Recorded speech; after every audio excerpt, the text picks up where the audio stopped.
Hello everyone and welcome to Cinderful Gaming. I hope you're all doing well, I hope you're all staying safe, and most of all, I hope you're all fighting that war against the grey. Today's video, I'm going to talk about Warhammer 40k, because I played my first game in quite some time of Warhammer 40k. I've dabbled around looking at rules and looking at armies and looking at lore and all that sort of stuff for quite a while, but I haven't played a proper game of Warhammer 40k in a little while. So, with all the changes that have come from 9th edition and the latest sort of updates through the FAQs and the data slates and all that sort of stuff, I thought, well, we'd talk about 7 things I enjoyed when I played Warhammer 40k again.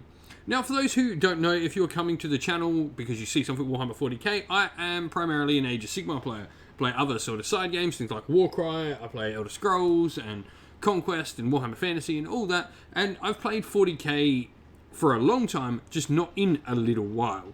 I haven't really played 40k since early 8th edition, but I did play 40k heavily through 6th and 7th edition. I had a lot of armies, and I'm at the point of did I regret selling all my Marines? And I probably don't, to be fair. I was talking to a friend, and he's sort of stuck with the conundrum that he's kept all his old Marines, and now he has to replace everything with Primaris, and he's not sort of sure what to do.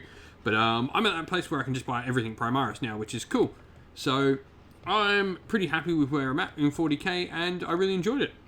I played a game, we used a couple of my own miniatures collections. I used my Empress Spears Marines, which is why you can see them on screen now. That's not my Marine, that's just a picture I found. And I versed some Necrons.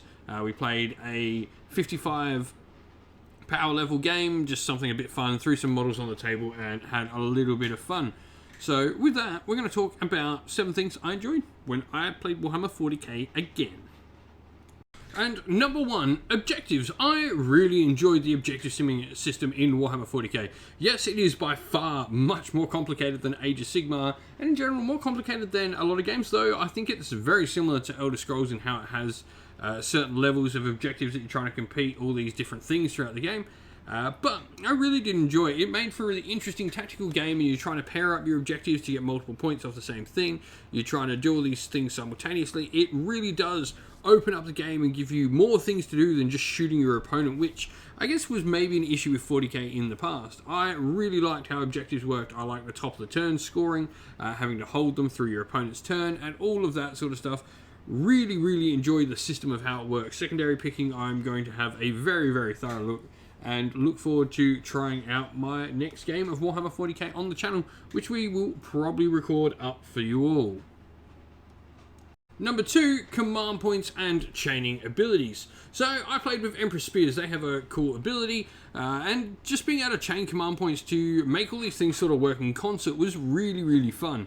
I really need to have a much better look. There were some few combos I managed to figure out during playing my first game, but there is definitely a lot more depth to that, and I really enjoyed it. I like having access to them just all over the field, not having them tied to characters. Being able to use them when and where you need them is a really interesting way to play a game.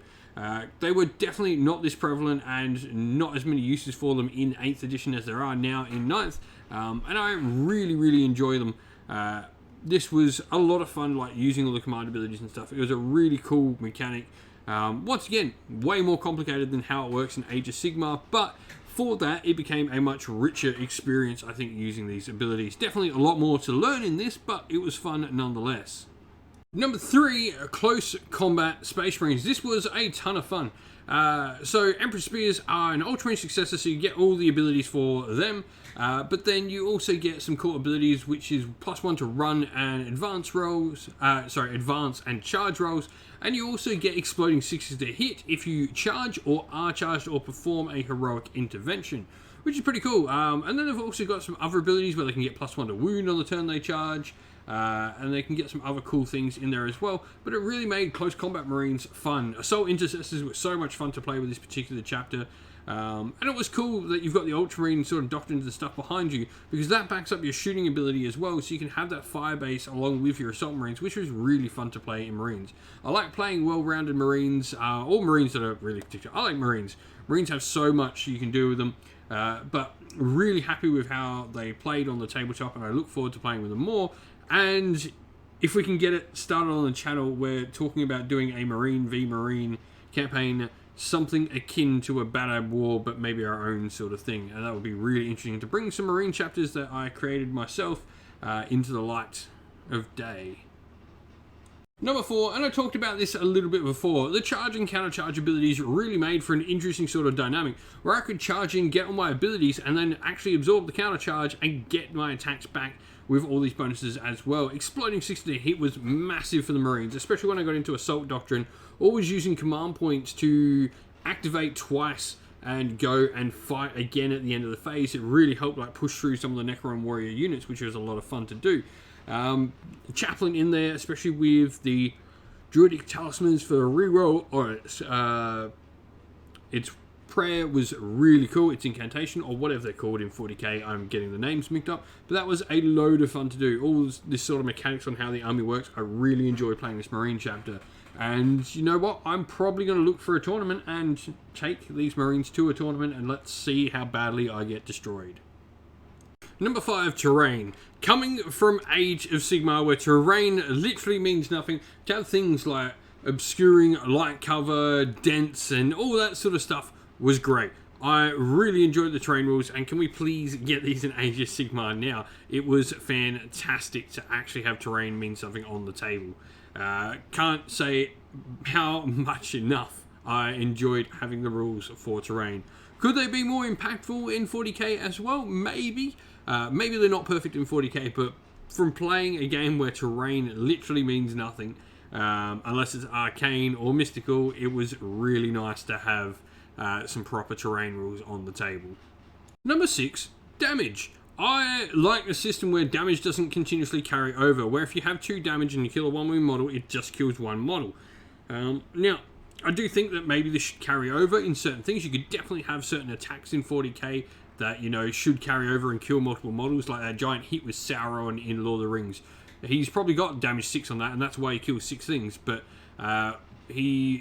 some other people who have damage 2 probably should only have damage 1. I do like that, how it works. I think neither game has it correct, but I think 40k's version is better of damage. It provides more fights, it keeps things going longer, it stops there being outright killings and massacres.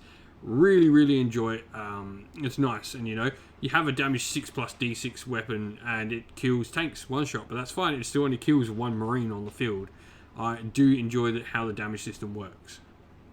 And number 7, shooting limitations. You can't shoot into combat, you can't shoot out of combat, you can only shoot in combat if you've got pistols. So you can shoot, you know, pistols, makes sense. Much weaker weaponry is nice, but you can't shoot into combat, you can't shoot characters unless they're the closest model through your line of sight. There's a whole bunch of cool shooting restrictions that, in a shooting game like 40k, makes the rest of the game interesting and makes positioning and movement and combat so much more interesting from these restrictions. I do hope that Age of Sigmar learns from these restrictions. I think it really can learn quite a bit from them, applying them to the game and sort of changing how we work things in Age of Sigmar to stop maybe the issues with shooting and mortal wound shooting that we have in Age of Sigmar. But that was 7 things I really enjoyed about my first game of 40k in quite some time. I'm looking forward to doing more 40k stuff on the channel, and we should have battle reports up on the channel for you very shortly. So can't wait to show them off.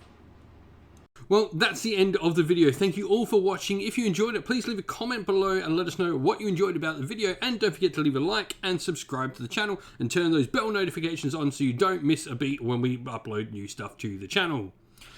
Lastly, if you'd like to help support the channel in another way, you can do so either by helping support the channel on Patreon or YouTube members. This allows us to continue to make new content for the channel, exploring other game systems outside of Warhammer Age of Sigmar, like we have started to with things like Elder Scrolls: A Call to Arms and Conquest: The Last Argument of Kings and Warhammer 40,000. And it helps us just continue to make more Age of Sigmar content as well. Thank you to, though, everyone who has helped support, and we'd like to give them all a shout out to our patrons. First of all, Christian Weir, James Soren, Greenskins Gaming, AJC, Kenny Lowe, Outer and Shop First, Andrew Bowen, Nathan Fee, The Rising Ape, Cure Dynamic, Agu, Anthony B, Anton Nilsson, JJ Austrian, Average Wargamer, Domir, Mark Harvey, James Cater, and Samuel. And to our YouTube members as well, Green Roots Gaming, Kenton Young, Chris Wallace, Ronya, Vinny Locklorick, The Journey 84, David Ellsworth, Revenar, Wolfric Nick, Broken Chef, Sean Scott, and Diplomat. And a special thank you, of course, to, first of all, Lady Witchfox Art, who does all the amazing artwork for the channel you see here, and 2xMorphic, who does all the awesome background work on our Discord server, keeping that nice and running properly for us all.